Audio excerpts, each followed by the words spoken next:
약속하신 겁니다. 오늘 복 있는 사람은 이라는 제목으로 하나님 말씀 증거하도록 하겠습니다. 오늘 본문을 보면서 이제 세 가지 키워드를 좀 기억하시면 좋을 것 같습니다. 세 가지 이 단어를 중심으로 말씀드릴 텐데, 첫 번째는 관계의 복에 대한 것입니다. 그리고 두 번째는 열매 맺는 복이고, 마지막엔 이 길에 대한 복을 나누려고 합니다. 관계, 열매, 길, 이 세 가지 말씀을 나누도록 하겠습니다. 새해를 맞이하면서 우리가 가장 많이 하는 말이 무엇입니까? 새해 복 많이 받으세요 라고 말하죠. 모든 사람들이 다 복 받기를 원하기 때문입니다. 그러나 성경은 복은 받는 문제이기 이전에, 그러니까 소유의 문제이기 이전에 존재의 문제라는 것을 이야기합니다. 우리가 복을 받는 것 그 이전에 우리가 복이 되는 존재다라고 말씀하고 있는 것이죠. 그래서 오늘 시편 1편은 복 있는 사람은 이라고 말하죠. 복을 받는 사람이 아니라 복이 있는 사람은. 그래서 이 성경 원어를 보면은 복되도다 하면서 어떤 자가 복이 있는 자인가 이렇게 시작을 하고 있습니다. 하나님은 인간을 창조하실 때부터 복을 주시며 창조하셨습니다. 그래서 인간이 복을 구하고 복을 추구하는 것은 하나님이 그런 존재로 이미 만드셨기 때문입니다. 그렇게 설계되어 있기 때문에 그렇습니다. 그래서 복을 구하는 것을 굉장히 저급한 것으로 그렇게 보셔서는 안 되는 것입니다. 복을 구하는 것 좋은 것입니다. 자연스러운 것입니다. 하나님께서 그런 존재로 만드신 것입니다. 그래서 기복주의 신앙 그건 별로 안 좋은 것이다 이렇게 말하는 사람도 있지만은 그렇지 않습니다. 기복주의, 기독교는 그저 복을 구하는 것입니다. 근데 문제는 무엇입니까? 세상에서 말하는 복을 진짜 복으로 믿어서는 안 된다는 것입니다. 복이 무엇인가? 우리가 복을 구하되 우리가 정말 구해야 되는 참된 복이 무엇인가? 그게 중요하다는 것입니다. 세상에서 말하는, 세상에서 생각하는 그러한 복을 진짜 복으로 구하는 것은 잘못됐다는 것입니다. 그러나 하나님께서 말씀하시는 참된 복을 우리는 구해야 된다라고 말씀하는 것이죠.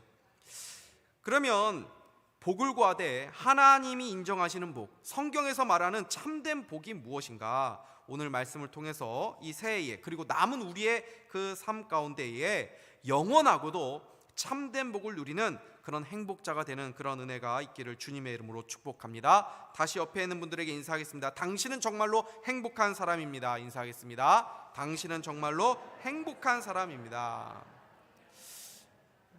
오늘 시편 1편을 보시면 하나님 앞에서 진정으로 행복한 사람이 누구인가 하는 것을 말씀해 주고 있습니다.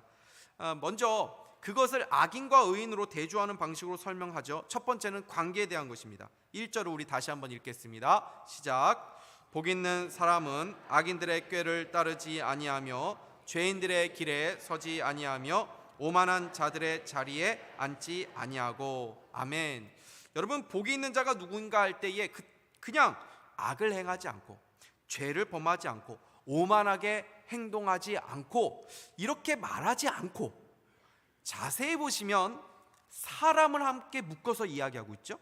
악인들, 죄인들, 오만한 자들, 이런 자들과 함께하지 않는 자들이 복이 있다라고 말씀합니다. 그러니까 왜 사람을 이렇게 엮어서 말하고 있을까요? 사람은 무언가의 영향을 받는 존재들이기 때문입니다. 우리는 가만히 있는 존재가 아닙니다. 중립지대가 없는 것입니다. 좋게 변화되어 가든지 안 좋게 변화되어 갑니다. 이거를 다른 말로 하면 내가 좋게 변화되어 가고 있지 않는다면 가만히 있는 게 아니라는 거죠. 안 좋게 변화되어 가고 있는 것입니다. 여러분, 올 한 해 여러분 어떤 사람으로 변화되어 가셨습니까? 연봉이 오르고 승진을 하고 재산이 늘어나고 자격증을 따고 어떤 점수가 올라가고, 이런 것의 변화만을 생각하지 말고 내 아이 삶 속에서 나는 이러한 어떤 성취를 했구나 이런 것만 생각하는 것이 아니라 나의 인격, 보이지 않는 영역이지만 굉장히 중요한 부분 아닙니까? 나의 삶에 어떤 성숙과 열매가 있었는지, 어떤 좋은 변화들이 있었는지 우리는 생각해 보아야 하는 것이죠. 사람은 수많은 것에 영향을 받는 존재입니다. 결국 우리가 무엇에 내가 접촉하며 늘 살아가고 있는가 하는 것에 우리가 영향을 받게 되는 것입니다. 우리가 좋은 사람으로 되어가기를 원한다면, 좋은 변화가 우리의 삶에 있기를 원한다면 좋은 영향을 받아야 되고, 좋은 것, 좋은 사람들의 영향을 받으며 살아가야 되는 것입니다. 그래야 우리의 인생의 우리의 인생의 길도 좋아지게 되는 것입니다. 그래서 복 있는 자는 악한 것, 죄인들과의 관계가 아니라 복 있는 관계를 맺고 살아간다는 것입니다. 우리의 인생을 행복하게 하는 비결이 바로 이것입니다. 사람은 좋은 관계를 누릴 때, 관계가 좋을 때, 사랑을 받을 때, 내가 인정을 받을 때 행복을 누리는 법입니다. 아무리 돈이 많아도 외로운 사람은 결코 행복하지 못합니다. 크리스마스 이제 지났지만은 크리스마스와 관련된 그 소설 중에 크리스마스 캐롤이라고 하는 그런 소설이 있지 않습니까? 여기에 주인공이 이제 스크루지, 이 구두쇠 할아버지 아닙니까? 돈은 많았지만 굉장히 고약하고 또 남에게 그렇게 잘 베풀어 주지 못하는 그런 사람 아니었습니까? 그가 행복했습니까? 돈이 많았지만 그는 행복하지 않았습니다. 왜요? 외로웠기 때문입니다. 그의 그 소설을 보면은 그게 죽을 때 장례식을 자기가 보게 되는데 아무도 찾아오지 않지 않습니까? 그죠? 성경에 비슷한 인물이 나옵니다. 누굽니까? 삭개오죠. 그도 돈이 많았습니다. 그런데 친구가 없었습니다. 외톨이였습니다. 그래서 삭개오가 예수님을 만나고 싶어 했습니다. 그 안에 뭐가 있었습니까? 외로움과 목마름이 있었던 것입니다. 예수님이 삭개오를 보면서 오늘 내가 네 집에 머물러야겠다라고 말씀하셨습니다. 그러자 삭개오가 기뻐하면서 예수님을 영접했죠. 예수님께서 삭개오의 그 마음에 있는 보이지 않는 그 부분, 그 외로움을 보셨기 때문에 이 삭개오 집에 가겠다고 말씀을 하신 것입니다. 그래서 그 외로움을 채워주니까 삭개오가 변화되게 된 것입니다. 왜 사람들이 죄를 짓게 됩니까? 여러 가지 이유도 있을 수 있겠지만 관계 때문에 죄를 짓는 경우도 많이 있죠. 우리의 자녀들, 청소년들이 죄를 짓는 이유는 친구들 때문인 경우들이 많습니다. 친구들이 욕을 하니까 자기가 욕을 안 하면 대화를 할 수 없는 것입니다. 친구들이 욕을 하는데 자기는 점잖게 얘기하면 자기는 상대적으로 이게 뭔가 나약해 보이고 그렇게 친구들한테 비쳐 보이는 것이 싫게 느껴지는 것입니다. 그러니까 소속감을 느끼고 싶다 보니까 친구들이 나쁜 짓을 할 때에 그거 같이 해야 거기에 소속감을 느끼고 거기에 뭔가 이제 외롭지가 않구나 하는 생각을 하는 것이죠. 그러니까 자꾸 세상 친구들을 따라가는 것입니다. 친구 따라 강남 가는 것이죠. 근데 복 있는 자는 어떤 관계를 맺고 살아간다라고 말씀합니까? 죄인들과 친밀한 관계, 죄인들과 더불어 살아가는 삶이 아니라 하나님과의 관계, 하나님의 사람들과의 관계가 좋은 사람이 복 있는 사람이다라고 말씀합니다. 그 중심에 무엇이 있습니까? 말씀이 있는 것이죠. 2절 말씀 같이 읽겠습니다. 시작. 오직 여호와의 율법을 즐거워하여 그의 율법을 주야로 묵상하는 자로다. 아멘. 하나님의 말씀을 가까이 하는 삶, 말씀의 영향을 받는 삶이 복된 인생이라는 것입니다. 관계 중에서 가장 중요한 관계가 무엇입니까? 우리에게 가장 큰 영향을 미치는 관계가 무엇입니까? 하나님과의 관계인 줄 믿으시기를 바랍니다. 그래서 하나님과의 관계가 좋으면 다 좋을 수 있습니다. 그러나 하나님과의 관계가 어색하고 서먹하면 다른 것이 아무리 좋아도 소용이 없는 것입니다. 2024년도 새해에는 하나님과의 관계가 더 깊어지고 더 친밀해지며 하나님과의 좋은 관계를 맺고 살아가는 그런 복이 있기를 주님의 이름으로 축복합니다. 두 번째로 열매에 대한 복입니다. 2024년도 우리 교회에 하나님께서 주신 새해표가 무엇입니까? 알곡 같은 성도, 열매 맺는 교회입니다. 복 있는 교회, 복 있는 성도, 복이 있는 가정은 바로 이 열매와 관련이 있습니다. 3절과 4절을 보면 의인과 악인에 대한 상징적인 두 개의 이미지가 나오는데 하나는 시냇가에 심은 나무고 또 하나는 바로 겨입니다. 요셉의 이야기를 우리가 계속 살펴보고 있지만 요즘 저의 마음을 계속 사로잡고 있는 그 이미지가 바로 이 열매 맺는 나무에 관한 것입니다. 이 열매 맺는 나무의 특징이 몇 가지가 나옵니다. 1편 3절을 보시면 이렇게 되어 있죠. 같이 읽겠습니다. 시작. 그는 시냇가에 심은 나무가 철을 따라 열매를 맺으며 그 잎사이가 마르지 아니함 같으니 그가 하는 모든 일이 다 형통하리로다. 아멘. 열매 맺는 나무의 첫 번째 특징은 뭡니까? 열매 맺는 때가 있다는 것입니다. 철을 따라 열매를 맺으며, 이 말 무슨 말입니까? 항상 열매가 맺혀져 있는 것이 아니죠. 철을 따라 열매 맺는 그 철의 열매가 맺힌다는 것입니다. 다른 말로 하면 철이 아닌 때는 열매가 맺혀지지 않을 때도 있다는 것이죠. 열매가 없을 때도 있습니다. 그러나 중요한 것이 무엇입니까? 반드시 때가 되면 열매를 맺게 되어 있다는 것입니다. 왜 그렇습니까? 그 나무에는 생명이 있기 때문에 그렇습니다. 죽은 것 같아 보여도 생명이 있으면 반드시 때가 되면 열매를 맺게 되는 것이 시냇가에 심은 나무라는 것입니다. 살아있는 나무를 보십시오. 겨울에는 앙상하지 않습니까? 죽은 것 같습니다. 그러나 봄이 되면 정말로 신기하게 거기서 다시 파릇파릇 싹이 나오고 또 열매를 맺게 됩니다. 그래서 형통은, 성경이 말하는 형통은 환경이 아닙니다. 형통은 우리의 심령, 우리 영혼과 관련되어 있는 것입니다. 얼마 전에 너무나도 힘든 상황에 처한 성도님이 찾아오셨습니다. 이런저런 힘든 상황을 말씀을 하시는데 들어보니까 참 제가 감사했던 부분이 있었습니다. 그 뭐냐면 이분이 힘든 상황을 말하고 있었지만은 이분이 이 말 속에 이분의 마음까지 무너지지 않았다는 것을 제가 보게 되었기 때문입니다. 하나님이 그분을 붙잡고 계시다는 것이 제가 보였기 때문이었습니다. 여러분, 그것이 복인 줄 믿으시기를 바랍니다. 그것이 복 있는 사람의 모습입니다. 올 한 해 돌아보시면 여러분의 삶에 늘 좋은 일만 있으셨습니까? 그렇지 않죠. 힘든 순간도 있었고, 여전히 지금도 힘든 분들도 계실 것입니다. 보람도 있었겠지만 부끄러운 일도 있으셨을 것입니다. 기쁜 일도 있으셨겠지만 슬픈 일도 있으셨을 겁니다. 이것이 우리 인생입니다. 그러나 중요한 것이 무엇입니까? 그 모든 계절 속에도 하나님께 붙들려 있는 인생은 반드시 척박한 땅에도 열매를 맺게 되어 있다는 것입니다.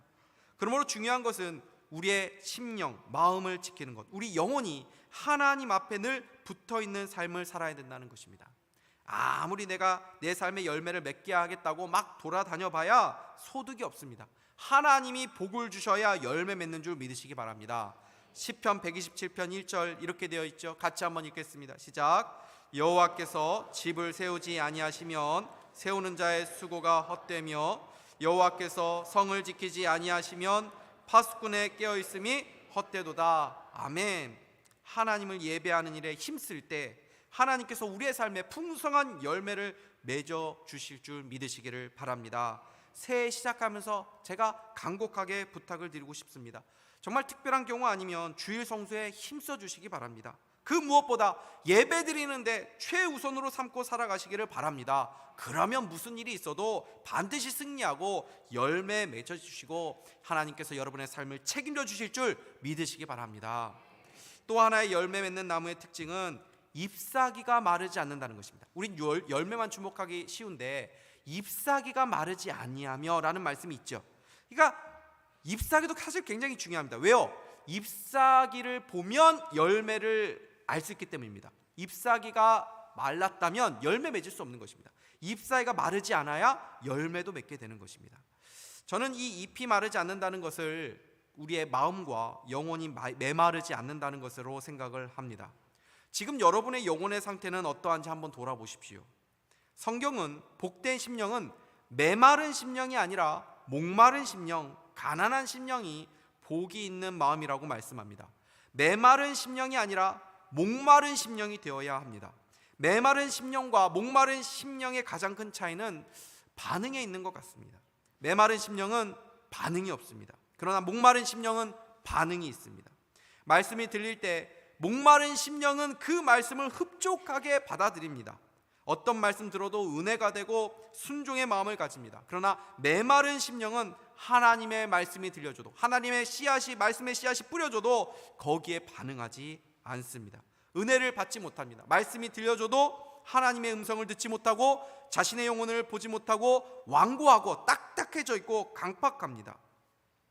하나님 앞에서나 사람들 앞에서 반응을 보이는 자로 살아갈 수 있기를 바랍니다. 좋은 일 생기면 하나님께 감사로 반응할 줄 알아야 됩니다.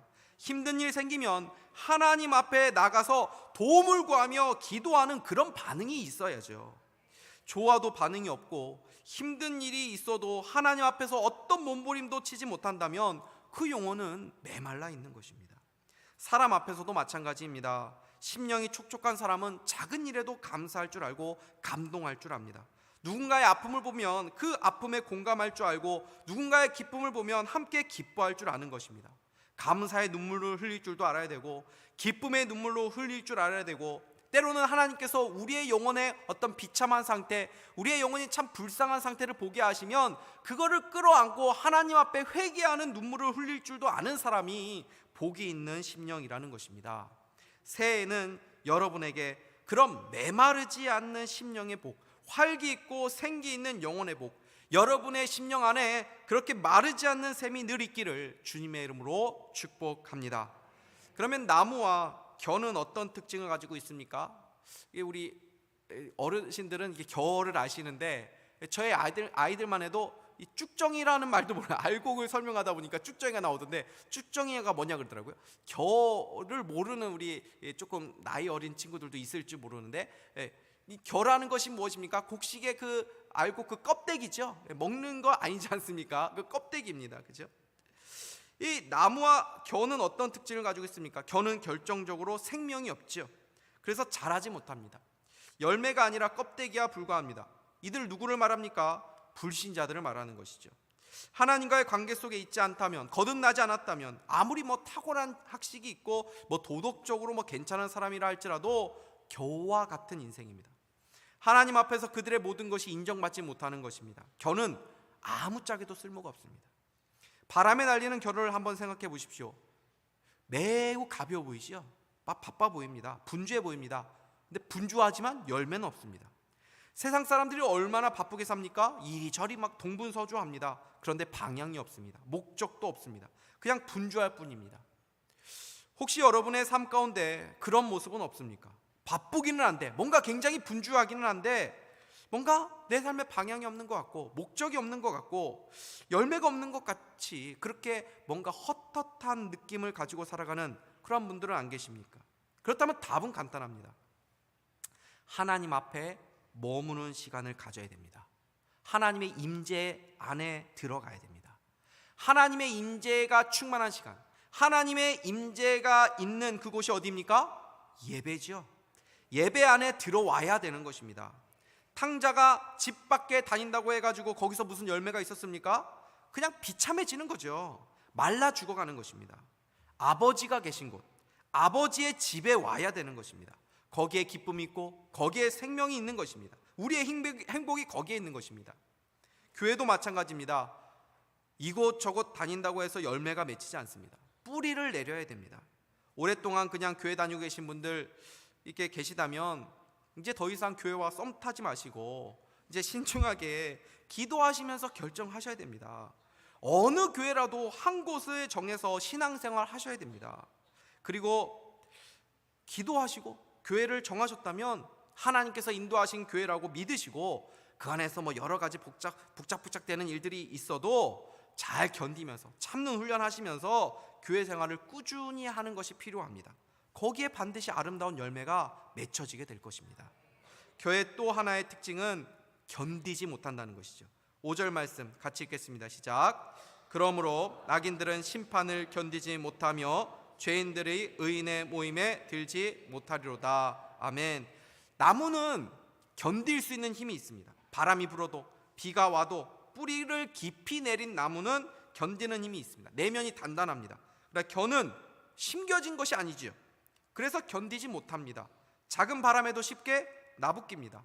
작은 고난, 작은 문제 앞에서도 마음이 요동칩니다. 불안합니다. 작은 일에도 두려움이 엄습합니다. 걱정을 짊어지고 살아가는 삶입니다. 그것이 바로 하나님을 모르는 세상 사람들의 모습 아닙니까? 무엇보다 그들은 결정적으로 하나님의 심판을 견디지 못한다고 말씀합니다.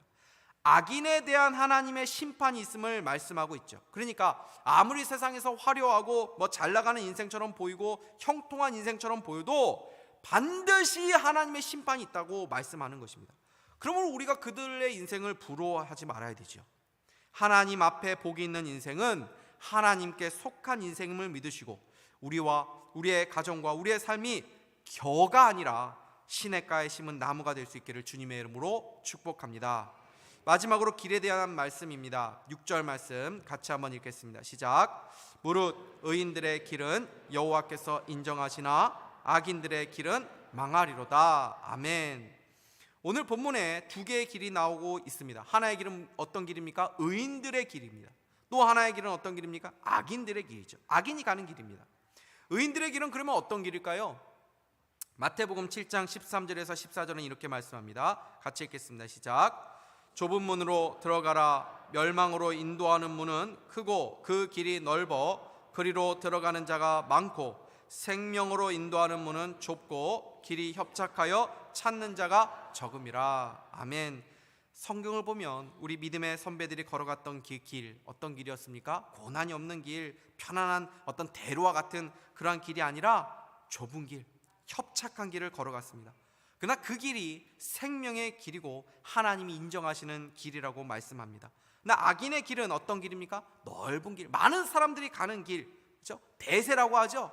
그러니까 대세를 따라가면 안 되는 겁니다. 세상을 따라가면 안 되는 것입니다. 세상을 사람들이 다 가는 길이라면 아이고 저 길은 망하는 길이구나, 반대로 가야겠구나 하면 틀림없습니다. 그렇죠? 그러니까 악인들의 길은 그러한 길이라는 것입니다. 올 한 해 우리 앞에 이제 또 수많은 선택지가 눈앞에 펼쳐지게 될 것입니다. 내가 걸어가야 될 길을 우리가 어떻게 선택할 수 있습니까? 그저 내 눈앞에 보이는 대로, 내 눈앞에 좋아 보이는 그 길을 선택하는데 급급해서는 안 됩니다. 빠른 길로 보이는 길이 아니라 바른 길을 가야 합니다. 내 눈에 보기 좋은 길이 아니라 하나님 보시기에 좋은 길을 걸어갈 수 있는 그런 복된 성도들 다 될 수 있기를 주님의 이름으로 축복합니다. 오늘 우리는 2024년도 이제 새해를 곧 맞이하면서 이 말씀을 하나님으로부터 듣고 있습니다. 물론 이 말씀 앞에 우리가 복이 있는 자라고 자신할 수 있는 사람은 아무도 없을 것입니다. 우리 중에 어느 누구도 한 번도 죄의 길에 서지 않은 사람이 없고 오만한 자들과 함께 그 자리에 앉지 않은 자들이 없었기 때문입니다. 그래서 많은 신학자들이 여기에 나오는 복 있는 사람이 누구인가 하는 질문을 했는데 그들이 한결같이 했던 그 답이 무엇인가 하면 바로 그분은 우리 구주 예수 그리스도라고 말했습니다. 우리가 어떻게 복 있는 자가 될 수 있습니까? 우리가 어떻게 하나님이 인정하시는 그 의인의 길, 의인들의 그 모임에 들어갈 수 있습니까? 우리는 그런 자격이 없는 사람들입니다. 그러나 그리스도 안에 거할 때 우리가 하나님 앞에 인정받는 자들, 하나님이 기뻐하시는 그 길을 걸어가게 되는 줄 믿으시기를 바랍니다. 우리 예수 그리스도께서 이미 우리가 걸어가게 될 그 길을 앞서 가셨습니다. 그리고 그 길을 우리 혼자 걸어가게 하지 않으시고 우리와 함께 걷겠다고, 우리와 동행하겠다고 그렇게 약속하신 줄 믿으시기를 바랍니다. 주님이 우리를 이 복된 길로 인도해 가실 줄 믿으시기 바랍니다. 그래서 시냇가에 심은 나무는 자기가 스스로 시냇가에 가서 심어진 것이 아니라 심겨진 나무인 것이죠. 누군가 그곳에, 그 좋은 곳에 심어 놓은 것입니다. 하나님께서 우리에게 믿음 주셔서 그리스도라고 하는 그 시냇가에 심겨 주신 것입니다. 그러므로 이 새해에 두려움이 아니라 지금까지 그러했던 것처럼 앞으로 영원한 생명의 길, 그 복된 길을 걸어가게 하실 주님 바라보면서 소망 가지고 새해를 맞이하는 저와 여러분 다 될 수 있기를 주님의 이름으로 축복합니다. 새해 관계의 복이 있기를 축복합니다. 열매 맺는 복이 있기를 축복합니다. 복된 길, 믿음의 길, 순종의 길, 그 하나님이 인정하시는 그 기쁜 그 의의 길을 걸어가는 은혜가 있기를 축복합니다. 여러분 새해 하나님의 복 많이 받으시기를 바랍니다. 기도하겠습니다. 하나님 아버지 감사합니다. 이 시간 우리를 복 있는 자로 불러주심을 믿습니다. 새해 하나님과 더욱 친밀함을 누리는 복을 우리에게 허락하여 주시옵소서. 새해 주님 더욱더 사랑하는 저희들 되게 하여 주시옵소서. 우리의 관계가 더 아름답고 풍성해지는 복을 허락하여 주시옵소서. 우리의 교회와 가정과 삶에 풍성한 열매를 맺게 하여 주시고 하나님이 기뻐하시는 자리, 하나님이 기뻐하신 길을 가는 저희들 다 될 수 있도록 인도하여 주시옵소서. 예수 그리스도의 이름으로 기도하옵나이다.